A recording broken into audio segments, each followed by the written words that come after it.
મધ્યપ્રદેશમાં ઝેરી કફ સિરપ પીવાથી 16 બાળકોના મોત થયા છે, ત્યારે ગુજરાતના એફડીસીએ 2 ફેક્ટરીઓના દવાના જથ્થાના બેચને પ્રતિબંધિત કર્યો।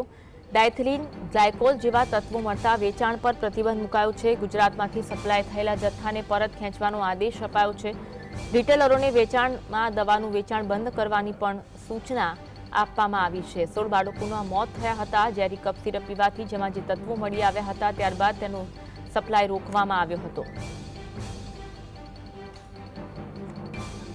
16 બાળકોના મૃત્યુ થયા પછી આજે જે રીતે કફ સિરપનું ખુલ્લેઆમ વેચાણ, જેની અંદર જે ફોર્મ્યુલાની અંદર ડીજી નું પ્રમાણ વધારે હતું અને ઈજી નું પ્રમાણ વધારે હતું, ડેક્સ્ટ્રોમેથાફોન આધારિત ફોર્મ્યુલેશનની દવા ઉપર સરકારે ઓલરેડી બાન મૂકેલો છે।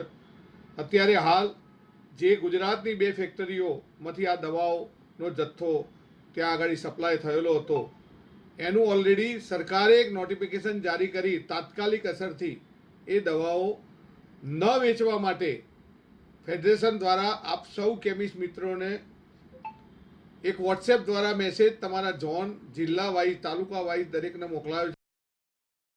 આજ અંગે વધુ વાત કરીશું। સંવાદદાતા જતીન ફોનલાઈન પર જોડાયા છે। જતીન, ગુજરાતમાંથી સપ્લાય થયેલા જથ્થાને પરત ખેંચવાનો આદેશ આપવામાં આવ્યો છે, કારણ કે આ દવાઓમાંથી ઝેરી તત્વો મળી આવ્યા હતા। શું વિગત મળી રહી છે?